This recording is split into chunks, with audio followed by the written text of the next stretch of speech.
Assalamualaikum warahmatullahi wabarakatuh. Welcome back to me. Okay, for the material today, I want to explain to you about discourse error. So, what is discourse error dan apa aja sih yang ada di dalam discourse error ini? Makanya, tetap tontonin terus video ini dari awal sampai akhir videonya ya. Nah, balik lagi nih. Kayaknya kita langsung masuk aja kali ya ke materi. Materi kita kali ini discourse error. Nah, apa aja sih kesalahan yang ada di dalam discourse error ini? Yang pertama, ada kesalahan coherence. Lalu ada kesalahan pragmatik dan kesalahan reseptif. Nah, lalu gimana sih cara mendeteksi kesalahan-kesalahan tersebut? Oke, kita bahas satu-satu. Pertama dari coherence. Untuk menganalisis teks, biasanya itu dilihat dari kohesinya atau dari koherensinya. Coherence adalah bentuk dari fungsi komunikatif yang melibatkan maksud dari penulis dan interpretasi pembacanya, atau bisa juga disebut dengan pesan dari sebuah teks.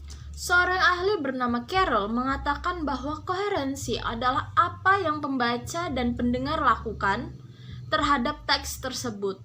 Jadi teks itu menjadi perhatian bagi penulis dan pembicara, sedangkan discourse menjadi perhatian untuk pendengar dan pembaca, sehingga mereka sebagai pembaca dapat menganalisis koherensinya. Nah, saat menganalisis koherensi, kita harus mengetahui macam-macam koherensi. Apa aja sih macam-macam koherensi itu? Yang pertama, ada koherensi topikal. Di sini kita melihat kebutuhan di komponennya. Apakah sebuah wacana itu relevan dengan topik atau tujuannya atau tidak? Lalu ada koherensi rasional.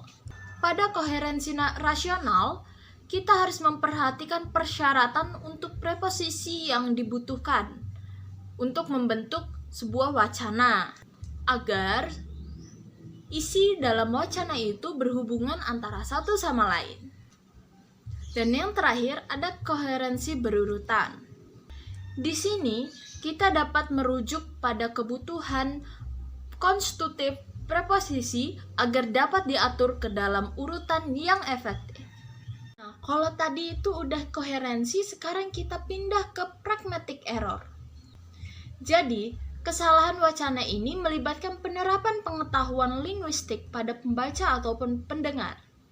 Berbeda dengan text error, hal ini biasanya terjadi karena pembicara yang salah ucap, lalu pendengarnya yang salah mengartikan juga, sehingga pesan yang tersirat tidak dapat diinterpretasikan dengan jelas. Karena biasanya pada wacana yang berkaitan dengan pragmatik ini, dia menggunakan istilah-istilah di dalamnya, sehingga pembaca ataupun pendengar harus menginterpretasikan pesan-pesan yang tersirat di dalam teks atau ucapan tersebut.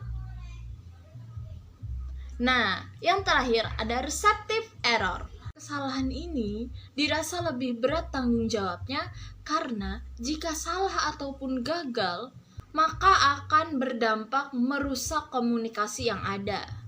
Ada dua tipe kesalahan reseptif. Yang pertama, misunderstanding, yang biasanya terjadi karena penulis salah memilih reference atau kata rujukan sebagai kata ganti pronoun.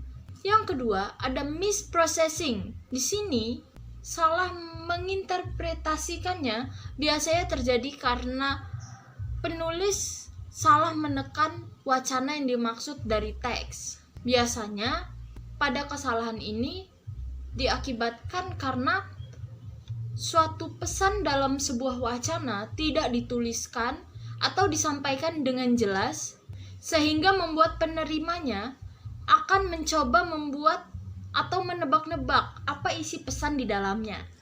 Adapun faktor lain yang mengakibatkan salah interpretasi, yaitu bisa juga disebabkan oleh keyakinan budaya seseorang atau budaya pada suatu daerah tertentu.